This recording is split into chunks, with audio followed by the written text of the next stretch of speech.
Hey, welcome back to the channel. This is your host Ben on the Lover of Tech channel, and I've got my first camera comparison review that I'm doing for you on the channel, and this is in between the Galaxy Note 8 and the iPhone 8 Plus, arguably two of the best mobile cameras on the market. And today I wanted to bring you through and show you the camera comparisons, and I'm going to take you through a slew of different situations that these cameras are going to be working in. We're testing the front-facing cameras and also the rear-facing cameras that are on both these cameras, because both these cameras are using dual camera sensors for the rear main cameras. It's going to be interesting to see which ones actually pan out to be the best.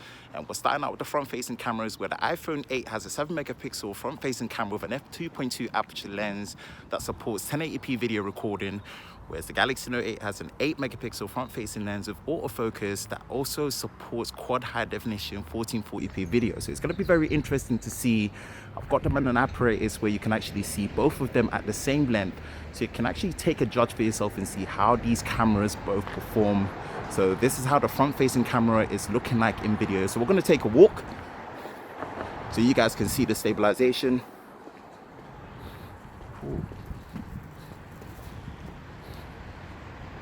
So these are the front-facing cameras, and it's actually kind of night at the moment in the UK, in October ending, and it's almost end of day, pretty much around 5:30 p.m. in the evening. So kind of an interesting time to start. So you can actually listen out for the audio on both devices and see which one comes out nicest. Now let's run through the camera specifications for the Galaxy Note 8 and the iPhone 8 Plus. With the Galaxy Note 8 having a dual 12-megapixel rear camera with an industry first with dual optical image stabilization with a wide angle lens and a x2 telephoto lens, with the main 12-megapixel wide angle lens with an f1.7 aperture, dual pixel autofocus, and 1.4 micron pixel size, and a second 12-megapixel telephoto lens with optical image stabilization with an f2.4 aperture lens and 1.0 micron pixel size. Rear cameras are capable of recording 4K 30 frames a second, 720p 240 frames in slow motion, and the front-facing camera using an 8-megapixel sensor with autofocus that is capable of recording in 1440p 30 frames a second video. Now, if the iPhone 8 Plus is also using a dual 12-megapixel rear main camera lens with a single optical image stabilization on the main camera and a secondary camera using a x2 lossless optical zoom telephoto lens. The main camera housing an f1.8 aperture lens and a telephoto zoom using an f2.8 aperture lens with no optical image stabilization in the telephoto lens. The main cameras are capable of recording in 4K 60 frames a second, which is an industry first for a mobile phone, and 1080p up to 240 frames a second for slow motion quality. And the front facing camera is using a 7-megapixel iSight camera with an f2.2 aperture lens that is capable of recording 1080p at 30 frames a second. Now, using both these cameras, everything has been set into automatic, so it's fair. I've not touched any settings, and obviously by no means am I a professional photographer or videographer, but by all means I'm going to try and best explain to you the picture qualities that I'm seeing, and I'm also going to go through the videos first. So sit back, watch the video.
So testing again in a slightly low light situation again.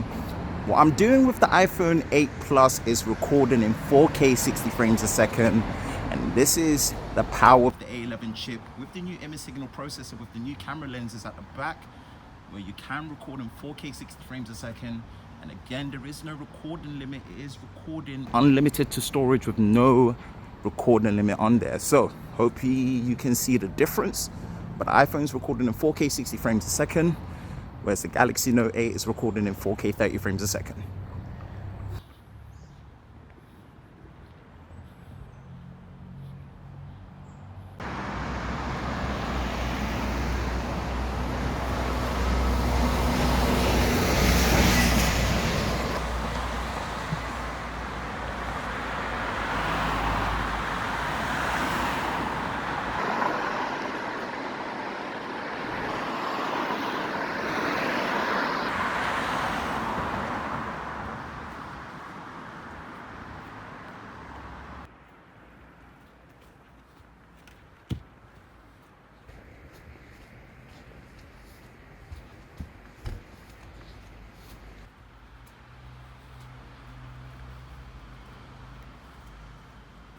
So the sun is hiding away more tonight, and this is the 1080p 30 frames a second mode.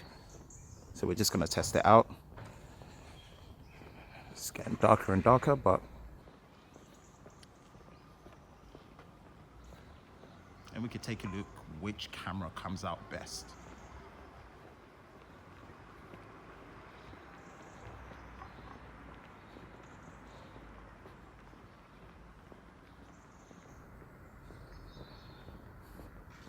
I'm gonna stop, times 2 zoom, times 2 zoom.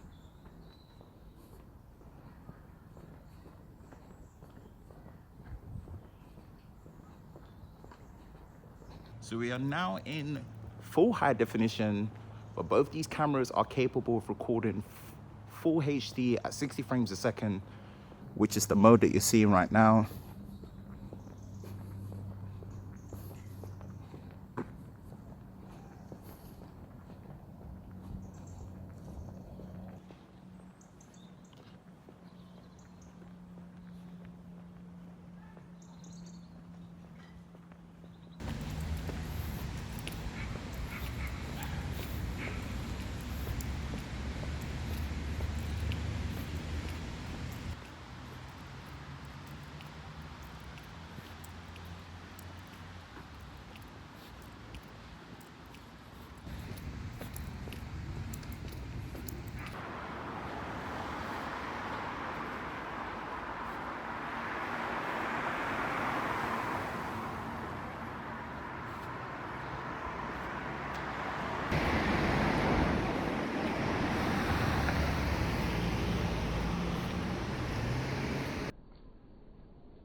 So onto the first set of pictures with the Galaxy Note 8 on the left and the iPhone 8 Plus on the right.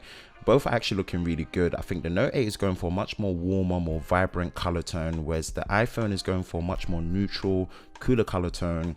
You can actually depict the clouds a bit better with the Galaxy Note 8 with the separation of the clouds, but actually both are looking really, really good. Nice and sharp images. I think this one will come down to personal preference. With this image, both of them are using their telephoto ×2 zoom, and we're pretty much sticking with the same color science of both the Galaxy Note 8 and the iPhone 8 Plus. Slightly better dynamic range in the clouds for the Galaxy Note 8, I would say on the left, as you can depict the cloud from the sky, whereas you can't really see much of that on the iPhone 8 Plus, but the iPhone is got a nice and sharp image, as well as the Galaxy Note 8. Again, I think this will come down to personal preference. So this next image of the outdoors of both pictures are very, very much even. I couldn't really tell much of a difference. So again, I think this will come down to personal preference, but let me know in the comments which one is your favorite with this particular image. So this particular one was an interesting shot. I wanted to actually create a situation where I'll test the dynamic range in auto mode for both cameras, and I actually really handled it well with the flare of the sun on both camera lenses. So again, I think this is also down to personal preference. I really couldn't tell much of a difference between the two, showing really, really good image processing from both cameras. But let me know in the comments again, which one is your favorite?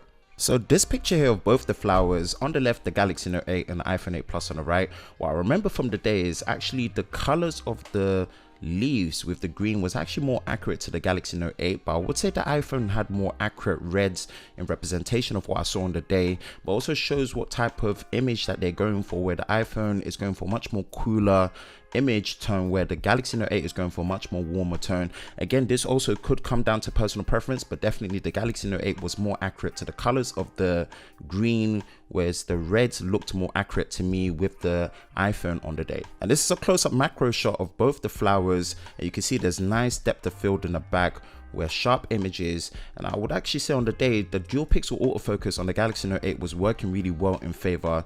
But in terms of what you're seeing as well, this also could come down to personal preference, but you are seeing a much more punchy, a much more vibrant image from the Galaxy Note 8, where this is consistent with the iPhone 8 Plus going for a much more neutral, toned, cool image, and this also could come down to personal preference. And with this image as well, staying consistent to what we're seeing from both the Note 8 and iPhone 8 Plus, the Note 8 is going for a much more vibrant and a much more sharper image, whereas the iPhone 8 Plus is going for a much more neutral, toned down, cooler image. So again, this also could come down to personal preference again. And again, with this image, I'm seeing a much more vibrant and punchy yellow of the object in front, whereas the iPhone 8 Plus is gone for a much more neutral look. I would say the grass of the green is actually a bit more accurate on the iPhone 8 Plus on the day, whereas it was much more saturated and punchy as what we're seeing right now on the Galaxy Note 8. It's really down to what was probably more preference to your eye, but the green on the iPhone 8 Plus is probably more accurate to the day, but the vibrancy of the yellow is a really nice pleasing color. Great dynamic range in both images as well. Really good shots. Next images are looking very similar. You can see that the Bottom Easy Gym logo is looking a lot more vibrant on the Note 8, and I think it's very consistent to what we're seeing where the iPhone 8 Plus is a bit more toned down. And with this image, both these cameras are using their ×2 telephoto zoom on the secondary camera lens for the main camera, and they're looking very good. Again, choose and see which one is down to personal preference. I think I was leaning more towards the iPhone on this particular image, but I think the Galaxy Note 8 would have got the colors more accurately right in this particular situation. So with this picture of the pink car, both these images are looking really, really good. The Galaxy Note 8 is going for a much more vibrant and a much more punchy color. Again, with the iPhone 8 Plus going for a much more neutral color. I would say the Note 8 was probably more accurate to the vibrancy of the pink on the day. But again, this is down to personal preference. Let me know which one's your favorite. Now, this particular selfie of myself on the train is definitely not down to personal preference. The Note 8 has a slightly wider front-facing selfie camera lens, which is going to be really good for group selfies and being able to capture the environment around you. And the dynamic range and exposure was just perfect. Where you see on the iPhone 8 on the right, the exposure is completely off, the picture's blown off, and it's really missed it. This is something that is probably more of a problem, and there is a slight more crop factor, but I would say that clearly with this one, the Galaxy Note 8 won this in terms of the selfie photo. Here's another selfie shot with all my teeth smiling, and this is where the overcast was coming down. It was slightly getting it darker, so you were gonna get some low light performance challenges for these cameras in their selfie mode. And again, it's true representation. The Note 8 has a bigger aperture lens for the front facing camera, a wider angle as well, so you're able to see more. Both are looking very good, but again, I probably would prefer what I'm seeing on the Note 8 because of the wider angle camera on the selfie, but both selfies are looking really good. One trick that the Galaxy Note 8 does have, which most people actually don't realize, is that the front facing camera has a bokeh mode, and it's called selective focus, where you're able to actually blur out the background and have effects like this, which is really awesome. So if anyone hasn't tried this on their Note 8 or their S8 or S8 Plus, use the selfie camera, switch it to selective focus, and enjoy front facing portrait bokeh mode, and it's looking really good. It was actually consistently better than I thought it to be, and this is one of the tricks that the front facing camera has on the Note 8, which is not on the iPhone 8 Plus, but you will be getting it on the new iPhone 10 that will be releasing. So we will revisit it to see how good it works on the new iPhone 10. At this time of the camera comparison, I needed to take a leak. So as you can see, with the picture of the toilet sign at the park, again, very consistent. The iPhone is going for much more neutral, cooler color tone, and it's probably, you know, something that might be preferred because it's neutral, whereas the Galaxy Note 8 is really punching the colors, giving much more vibrant images. It really just depends on what you want from your images to look like. And with the next two images, you're seeing this object statue at the park, and both in their standard wide angle situation where it's actually very consistent to what we were talking about before in terms of the color tones and the color temperatures, and also when you times to zoom in their optical telephoto mode as well, you're seeing the same consistency of what we saw before. So again, it's probably down to personal preference. I think the optical image stabilization on the Note 8 is really helping to give a much more sharper image, but again, the iPhone 8 Plus is holding its own really well. It's probably just down to what you prefer in your image. So this particular image really tells apart the differences in how the Note 8 and iPhone 8 Plus handle color. Again, I think on the day, from what I remember, the Note 8 was given a much more accurate green and a more vibrant green, whereas the reds on the iPhone was more accurate. I was probably leaning more towards the balance of the Note 8 being a lot better represented to what I was seeing on this particular image, but both images are looking really good. It really just depends on how you like to see your colors, but I would say on the day the Note 8 was probably more balanced towards the accuracy of what I was seeing here. So this is an in-car selfie again, just to pretty much close up what we were talking about. You can see the wider angle on the Note 8 really favors being able to see the environment around you, the dynamic range. You can tell the foreground is well focused and is sharp, as well as the background, which is really being able to tell what you're seeing around you as well. The crop factor as well. But I would say that reds on my hoodie were probably more accurate on the iPhone 8 Plus. But overall, I kind of do still prefer the selfie performance on the Galaxy Note 8. But you know, the iPhone 8 is really holding up well as well. The image is sharp. I'll definitely say the sharpness is something that is well retained. So again, it's probably just down to your personal preference. So both these dual camera lenses have a portrait mode.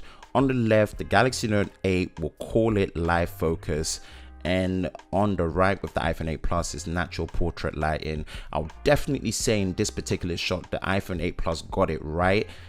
Off the bat, it's so much more natural. It's not too aggressive. The edge detection is pretty perfect. I think iPhone really got this right, and Apple have perfected it.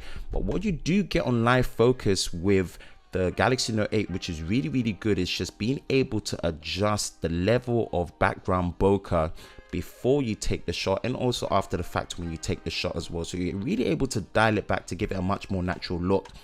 And also there is a mode called dual capture where it's actually using the wide angle lens and the telephoto lens to give you two pictures in one, where you can actually change and go back to the wide angle camera to preserve the wide angle nature of the shot, as well as go back to the portrait shot and adjust the background blur. And this can all be done after you've taken a shot, which is really awesome. That gives you control. The iPhone also has different portrait lighting modes as well, where you've got the stage lighting and the stage mono lighting. At the moment it's in beta, so it doesn't work as well and consistently as it should, but sometimes when it does work, it really pulls out some nice stage lighting effects. Apple are claiming this not to be filters, but actually using proper stage lighting effects to filter through. Hopefully this gets better over time. And in comparison, what you've got with that Note 8 is the live focus, where you're able to just change the background depth of field. I would say I preferred the dual capture mode, being able to preserve two images in one and change the level of blur, which is really good. But I do really say that I'm impressed with the natural light in portrait mode on the iPhone, where it's really natural. You can preview it, you take the shot, and it most likely gets it right with the background depth of field natural there. But it's down to personal preference on what you like, but I definitely lean towards the live focus on the Note 8. But I really liked the natural mode on the portrait mode on this image. The iPhone really aced it well. Here's some low light selfies, and it's a really tough job for both cameras. But again, I think the crop factor on the iPhone 8 Plus doesn't necessarily help it too much. But you're actually preserving more detail on there, even though the ISO is lower and it's a darker image. The Note 8 really seems to have cranked up the ISO, utilizing the f1.7 aperture lens for the front-facing camera. More light is coming in, but you are getting a much more softer and grainy image. But again, it's just down to personal preference. These are both with the front-facing flash using the screen, and actually I have to say that I do prefer the iPhone 8 Plus here. It seems to really have balanced out the lighting perfectly. Nothing's blown out, everything is evenly lit. Although the crop factor is there, I'm actually liking this front facing with the flash. I think Apple really nailed it right compared to the Note 8. And final set of low light images, you've got this picture of a cabinet with the wide angle camera lenses. Both actually performing really well. I think to my right, which is the iPhone 8 Plus, it's actually performing and giving a much more clear and brighter image. But both are looking really good. I think the iPhone 8 Plus is preferred here, and into the telephoto zoom lens for both these cameras. And yeah, both are actually looking really good and handling it well. I think for this particular situation, I like what I'm seeing more of the iPhone 8 Plus, and I think it got this particular low light performance right. It looks well balanced, well evened out. I'm leaning more towards what I'm seeing with the iPhone 8 Plus as a more favored image for this last shot. Hope you guys enjoyed my first camera comparison in depth on the channel. Let me know what your favorite camera is in the comment section below. Let's have a constructive discussion. Both these cameras are awesome. They both have their strengths and their weaknesses. The iPhone's video shooting frame rates are absolutely off the charts and the best on a smartphone camera at the moment. But the overall camera experience with the dual optical image stabilization on the Galaxy Note 8 is an absolute game changer as well. And there's so many different features that they bring to the table. Let me know what your favorite camera is. If you want to see more content like this, be sure to hit that subscribe button so you're part of Team TLS, aka Team Tech Lover Squad, so that you can see all the latest content that is posted on the Lover of Tech channel. Again, I'm your host Ben, signing out, and I will see you next time.